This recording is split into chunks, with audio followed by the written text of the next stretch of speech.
Un utilisateur sur Facebook sous le nom de Neil deGrasse Tyson a publié ce qui suit sous le titre « La science contre la religion ». Si Dieu existe, alors soit il n'est pas tout-puissant, soit il est tout-puissant, mais il n'est pas miséricordieux. Il poursuit. Revenons au tremblement de terre de Lisbonne en 1755, le jour de la Toussaint. Alors que les églises étaient remplies de milliers de fidèles, le séisme frappa la ville, et les églises s'effondrèrent sur eux. Mais cela ne s'arrêta pas là. D'immenses incendies éclatèrent, puis des vagues de tsunami engloutirent la ville. Environ 80 000 personnes furent tuées.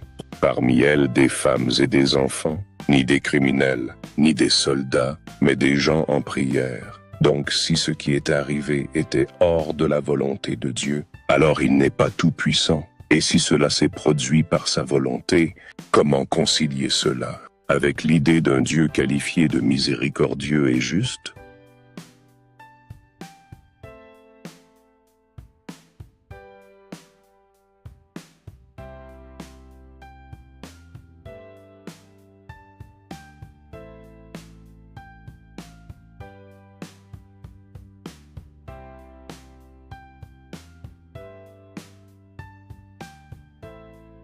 Qui est donc ce Dieu que tu interroges? Est-ce un créateur en qui tu dis croire et que tu juges pourtant aujourd'hui? Ou bien une idée à laquelle tu ne crois pas? Alors pourquoi l'invoquer du tout? Et si tu crois vraiment qu'il est Dieu, dis-moi alors, comment et d'où l'as-tu connu? T'est-il révélé lui-même? Où et comment? L'as-tu connu par un intermédiaire? Un livre que tu as lu? Un guide qui t'a transmis ce savoir? Ou bien as-tu façonné un Dieu dans ton esprit, et maintenant tu t'ériges en juge au-dessus de lui? N'aurait-il pas été plus sage de commencer par te connaître toi-même? Une créature passagère peut-elle juger le Créateur éternel? Accepterais-tu que la poussière juge celui qui l'a façonné de lumière? Alors réponds-moi d'abord, qui est ce Dieu que tu questionnes? Car je ne poursuivrai pas la parole tant que je ne saurai pas qui tu t'adresses. Tu parles de connaissance, et tu dis « connaissance absolue ». Mais t'es-tu un jour arrêté pour demander « qu'est-ce que la connaissance » ? Est-ce un amas d'informations, un moment de dévoilement, ou bien une lumière offerte par celui qui donne à qui il veut? Et d'où tiens-tu ce mot « connaissance absolue » ? L'as-tu créé à partir de ta propre ignorance? Ou l'as-tu répété simplement parce que tu as entendu dire qu'il existe un être qui sait toutes choses? N'étais-tu pas de ceux qui affirment « personne ne sait tout », alors qui t'a enseigné qu'il y en a un qui sait tout, sinon celui-là même qui sait tout?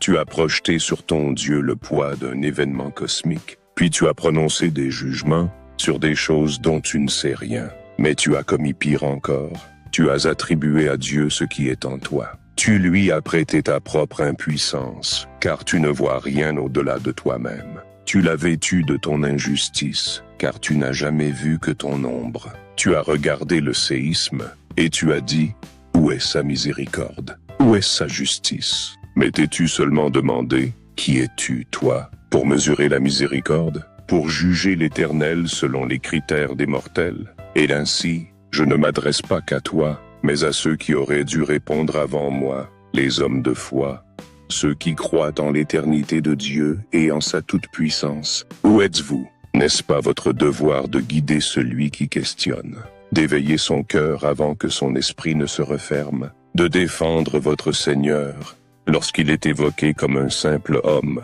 Ou bien vous êtes-vous réfugiés dans le silence, laissant les égarés se consumer dans l'incompréhension?